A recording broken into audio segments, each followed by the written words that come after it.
Hello, I'm Dr. Max Gomez at the Fifth International Vatican Conference, and I am joined today by Dr. Stephen Shaya, who is going to share with us some really interesting insights. Stephen, welcome. Nice to see you again. Thank you for having me, Max. Yeah. So, Stephen, let's start out with all of these medical conferences that all of us go to are pretty narrowly focused. They're in a silo. It's a disease, it's an organ, it's an issue of some sort. This Vatican Conference is really very different. Tell me what you think about that. Why is that important?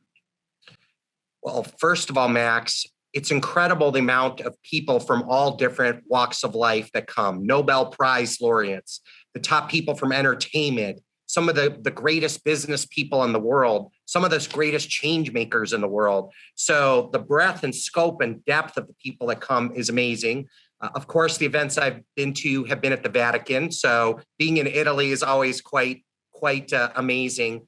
But it's really the culture that's been developed, this can-do spirit of taking on the world's most complex challenges and problems and coming together and trying to talk about opportunities for collaborations and solutions in a way that people feel comfortable.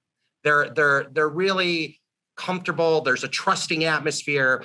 And it reminds me of a quote from Robert Schuller that say, today's accomplishment were yesterday's impossibilities. And that's what I feel when I'm there. I feel that sense of can-do energy and spirit and collaboration and positivity.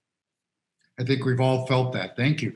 So I know that your father founded JMB Medical Supply 25 years ago. I know you have a story about JMB, but today it's a global supplier. But from the beginning, you all had a sense of purpose, a desire to serve. How did that come about, or where did that get started? My father was the type of person who came from very humble beginnings, but he always espoused the importance of servant leadership. He's the type of person that would give the shirt off his back for someone he cared for, someone he loved. And he imbued that energy, that spirit, that sense of purpose to every single part of my family's life, of our company's life, and everything that he touched and everyone he touched. He always had that strong sense. And our company's foundation is really the purpose and possibilities to provide care to people around the world. So he really was the rock of that. And he passed away in November of last year, but his spirit lives on. I always say there's a lot of legends in the cemetery. There are very few legacies. And his legacy of servant leadership will shine brightly in myself, my children, and everyone that works for our company. He sounds like a terrific guy, but I know he was a tough taskmaster. I understand he fired you a lot on a regular. Quite regularly. I was very fortunate to have 3 grandchildren, and that was usually my way back in. That provided me a fairly good measure of job security on most occasions.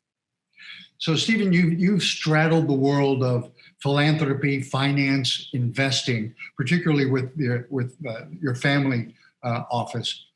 What's your view on this sort of double bottom line that investors are affecting positive change? Can you really invest in things that are going to do good? We truly believe that capital can be a force for change and a catalyst for good. And again, that comes from my father and also my mother and my grandmother. So we've always believed that was very, very important. The main thing that my father always cared about and my family cares about is sustainability.